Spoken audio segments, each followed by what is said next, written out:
В районе порта Новороссийска прогремел взрыв. Служба безопасности Украины утверждает, что украинские силы атаковали российскую подводную лодку, которая находилась в гавани, и в результате удара она получила критические повреждения. По версии СБУ, речь идет о субмарине класса «Кило», пораженной морскими дронами. Целью называли дизель-электрическую подлодку проекта «Варшавянка». Такие неатомные лодки входят в состав Черноморского флота России и, как отмечает украинская сторона, используются в том числе для запусков крылатых ракет «Калибр» по территории Украины. При этом официально не раскрываются ни точное название субмарины, ни ее бортовой номер. В качестве примера СБУ напоминает о подводной лодке «Ростов-на-Дону».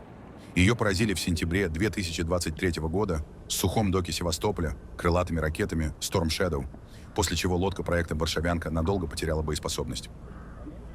Лукашенко пригласил Мадуро в Беларусь и не исключил возможность своего визита в Венесуэлу.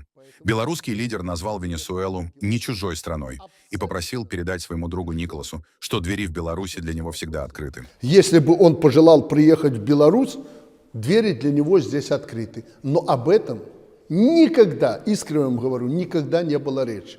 Мадуро не тот человек, который все бросит и уйдет, убежит. Это крепкий человек, это чавист, это как Чавес. Он крепкий мужик, порядочный, вменяемый человек, с которым можно разговаривать и договариваться. Поэтому вот эти все досужие разговоры, я вижу их журналистов, на тему того, что вот мы с Мадуро договорились, что он уедет в Беларусь и тут будет жить. Никогда, Грета, на эту тему с Мадуро мы не разговаривали. Я вижу интерес Соединенных Штатов Америки к Венесуэле. Понимаю Трампа во многом, потому что Венесуэла рядом, как Украина рядом с Россией. Поэтому там есть интерес по многим вопросам. Абсолютно убежден, что все вопросы, все пожелания Соединенных Штатов Америки можно сегодня решить абсолютно мирным путем. Телефонный разговор Дональда Трампа стал частью переговоров, которые в эти дни проходят в Берлине с участием президента Украины Владимира Зеленского и лидеров ведущих европейских стран. Трамп выразил надежду на урегулирование войны в Украине и отметил, что ожидает скоординированных решений и совместных действий Европы, Киева и Вашингтона. У нас состоялся очень хороший разговор с европейскими лидерами, многими из них по вопросам войны между Россией и Украиной. Обсуждение было долгим, и, по всей видимости, дела продвигаются неплохо в том, что касается России и Украины. У меня также был длительный разговор с президентом Зеленским. Кроме того, я говорил с руководителями Германии, Италии, НАТО, Финляндии, Франции, Великобритании, Польши, Норвегии, Дании и Нидерландов. У нас были очень долгие и очень хорошие переговоры. И повторюсь, я считаю, что дела продвигаются довольно хорошо. В прошлом месяце погибли 27 тысяч солдат. Этого не должно происходить. Этой войны вообще не должно было быть. Она никогда не должна была начинаться. Но она началась, и мы пытаемся ее остановить. У нас было множество разговоров с президентом России Владимиром Путиным, и, на мой взгляд, сейчас мы ближе к соглашению, чем когда-либо прежде. Посмотрим, что удастся сделать. Мы хотим спасти множество жизней. Вы знаете, мы продаем оборудование, торнадо. Мы не тратим собственные деньги. Но мы действительно хотим попытаться спасти как можно больше жизней.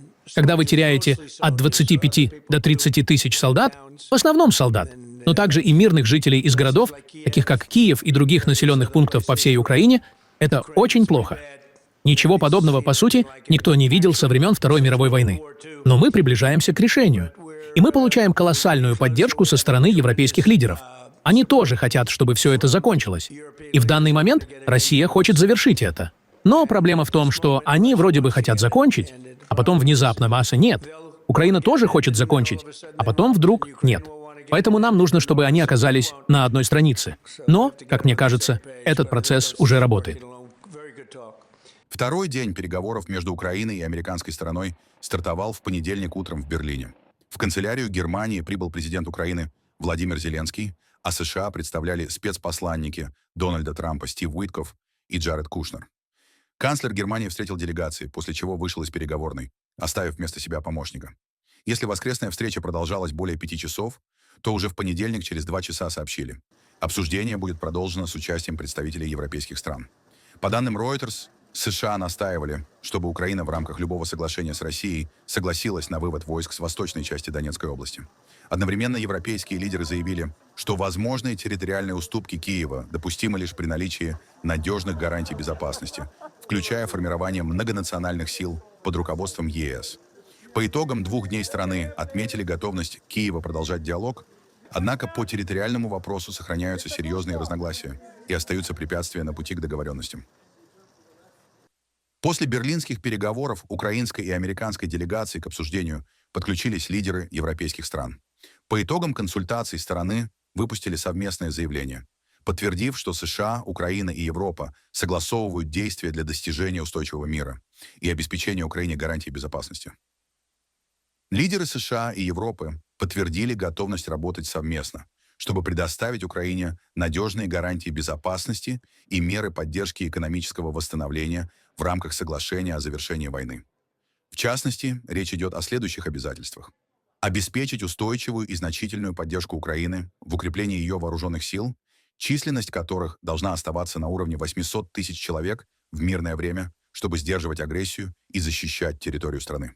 Создать возглавляемую Европой многонациональную силу Украины, сформированную из вкладов заинтересованных стран в рамках коалиции желающих и поддерживаемую США.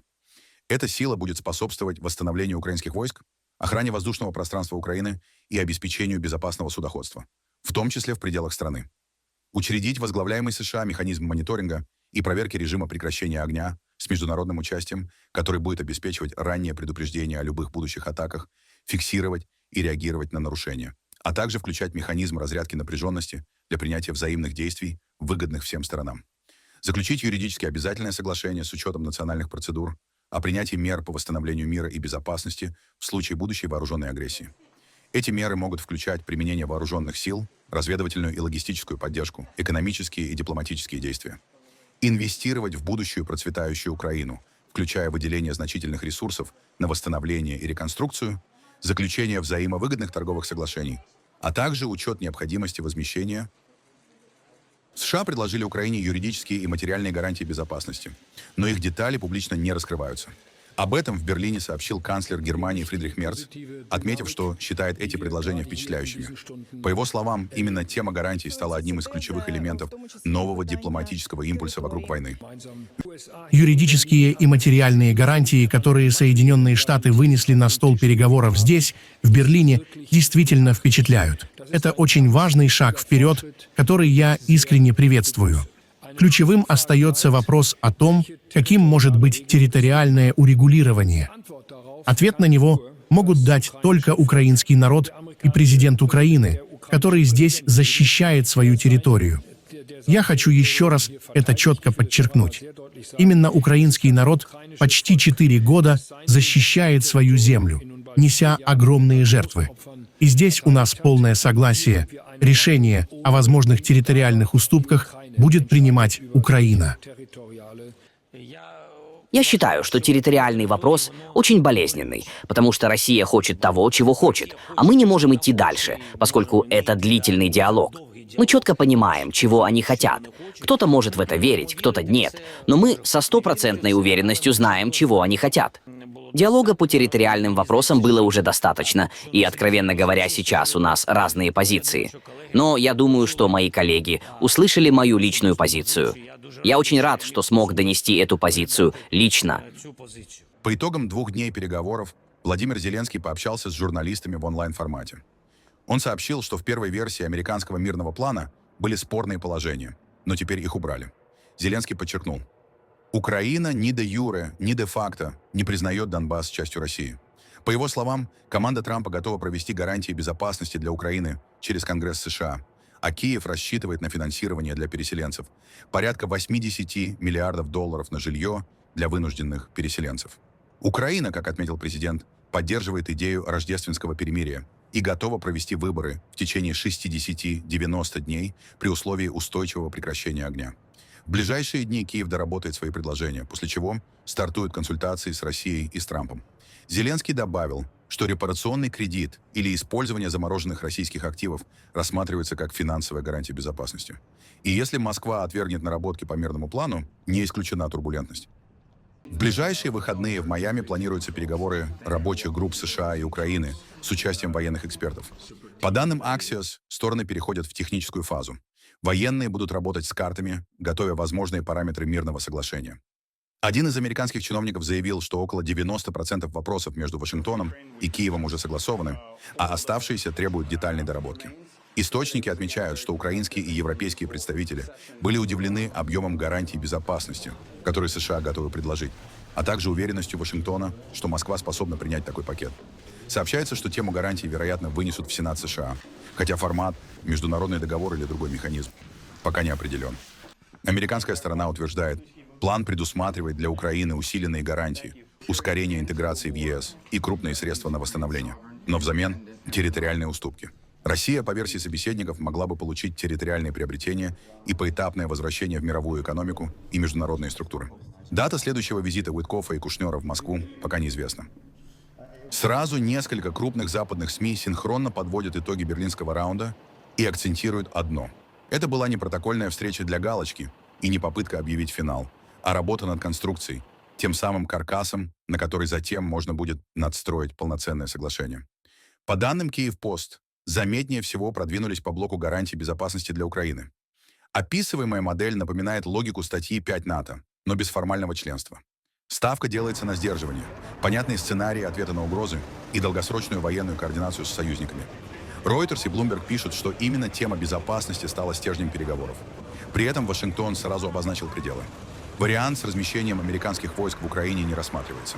Вместо этого обсуждаются юридически закрепленные обязательства и многосторонние механизмы поддержки. The Wall Street Journal характеризует переговоры как тяжелые и жесткие, указывая на сохранение острых разногласий. В первую очередь по территориям и срокам возможных решений. Одновременно Associated Press и The Guardian отмечают другое. Дистанцию между позициями удалось сократить, и разговор с уровня общих деклараций сместился к обсуждению конкретных параметров будущего соглашения. Украинские и европейские медиа в целом сходятся. Берлинский этап остается промежуточным, но имеет принципиальное значение. Итоговых решений пока нет, однако впервые переговоры вплотную подошли к связке. Безопасность, экономическое восстановление, послевоенные гарантии. В своей первой публичной речи руководитель британской разведки МИ-6 Блейз Метривелли обозначила главную оценку Лондона. Россия, по ее словам, остается для Европы и стран НАТО агрессивной ревизионистской угрозой. Она заявила, что Москва, с одной стороны, затягивает переговорный трек по Украине, а с другой наращивает давление через кибератаки, диверсии и иные действия ниже порога открытой войны. Метривелли также подчеркнула, что Великобритания намерена сохранять долгосрочную поддержку Украины и готовится к тому, что гибридные вызовы со стороны России будут продолжаться. Экспорт хаоса — это не сбой, а неотъемлемая часть российского подхода к международному взаимодействию. И мы должны быть готовы к тому, что это будет продолжаться до тех пор, пока Путин не будет вынужден изменить свои расчеты. Мы все продолжаем сталкиваться с угрозой со стороны агрессивной, экспансионистской и ревизионистской России, которая стремится подчинить Украину и оказывать давление на НАТО. Мне кажется ужасающим, что сотни тысяч людей погибли, и число жертв растет с каждым днем из-за исторических искажений Путина и его искаженного стремления к признанию. Он затягивает переговоры и перекладывает издержки войны на собственное население. Но у Путина не должно быть сомнений. Наша поддержка будет долгосрочной. Наряду с изматывающей войной Россия испытывает нас в так называемой серой зоне, применяя тактики, которые находятся чуть ниже порога открытой войны. Важно понимать попытки запугивания, нагнетания страха и манипуляций, потому что это затрагивает всех нас. Речь идет о кибератаках на критическую инфраструктуру, дронах, которые кружат над аэропортами и военными базами, агрессивной активности в наших морях, как на поверхности, так и под водой, о поджогах и диверсиях, поддерживаемых государством, а также о пропаганде и операциях влияния, которые вскрывают и эксплуатируют трещины внутри обществ. Канцлер Германии Фридрих Мерц заявил, что достижение соглашения в Евросоюзе по использованию замороженных российских государственных активов является принципиально важным. По его словам, отказ от такого решения подорвет способность ЕС действовать и может нанести долгосрочный ущерб его единству и международной репутации. Я считаю это ключевым вопросом для нашей способности действовать в Европейском Союзе. Мы должны решить это сейчас. Мы должны урегулировать ситуацию таким образом, чтобы участвовали все, чтобы все европейские государства несли одинаковый риск.